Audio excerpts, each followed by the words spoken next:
bonjour. Aujourd'hui, nous allons parler de la répartition. Nous allons parler du statut juridique de l'enfant à naître. Alors que cette question n'a cessé d'opposer la doctrine ainsi que les passionnés et les amoureux du droit,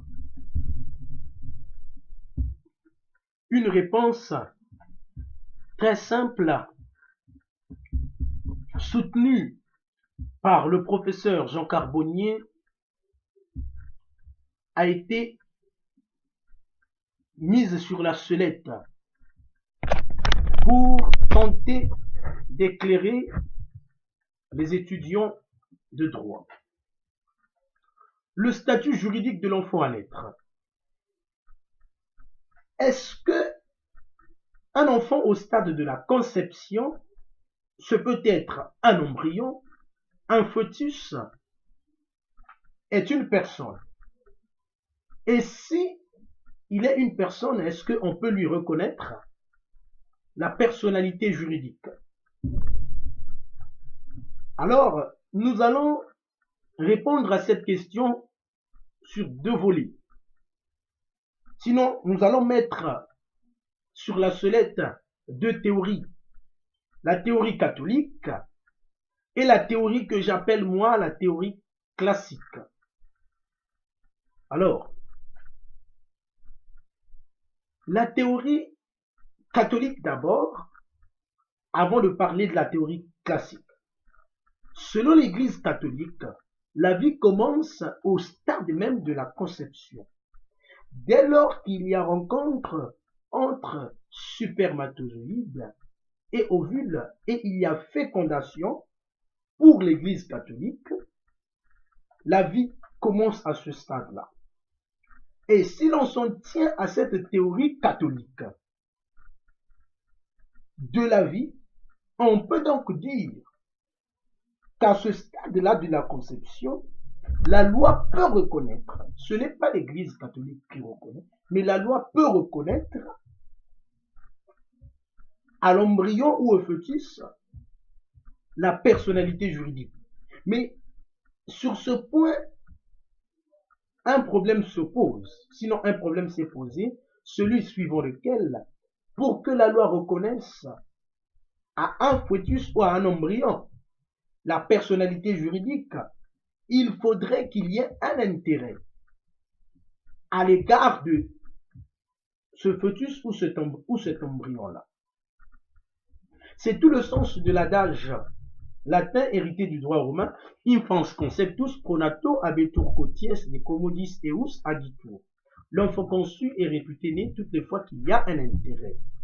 Ça, c'est la doctrine catholique, suivant laquelle la vie commence au stade de la conception. Donc, au stade de la conception, on est déjà une personne, selon l'Église catholique. Voilà pourquoi l'Église catholique est contre l'avortement.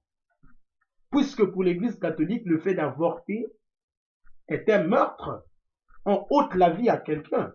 Or, une personne a le droit à la vie.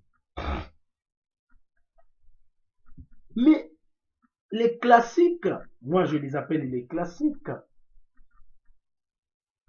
sont venus contredire cette théorie catholique, puisque eux, ils pensent que la vie commence au moment où l'enfant sort du ventre de sa mère. La vie ne commence pas au stade de la conception. Pour les classiques, la vie commence au moment où l'enfant sort du ventre de sa mère.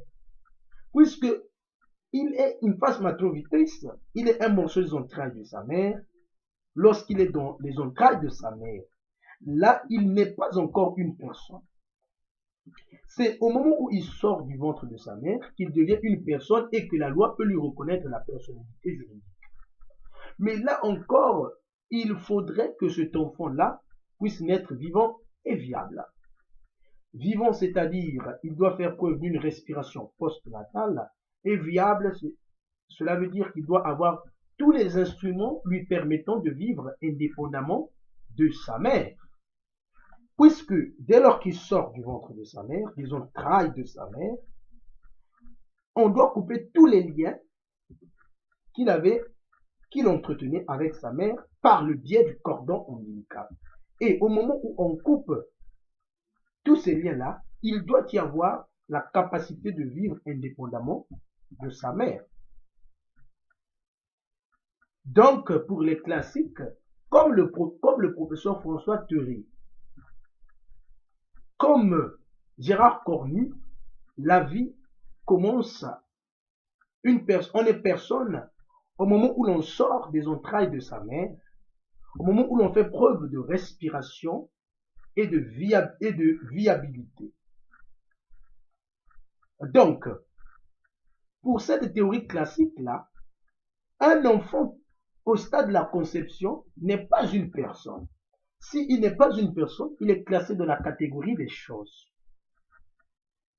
Il est classé dans la catégorie des choses.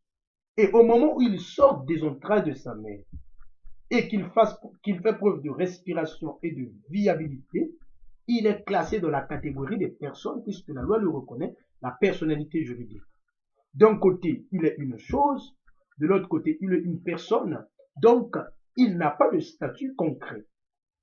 Et en conclusion, on dirait qu'il est sui generis. Son genre, il est ni chose, ni personne, puisque pour la théorie classique, il n'est pas une personne, et pour la théorie catholique, il n'est pas une chose, du coup, il est sui generis. Il n'est ni une chose, ni une personne en conclusion. Merci d'avoir suivi cette vidéo. Pour plus de questions et pour plus de précisions, prière de me laisser des messages et je pourrai éclaircir certains points.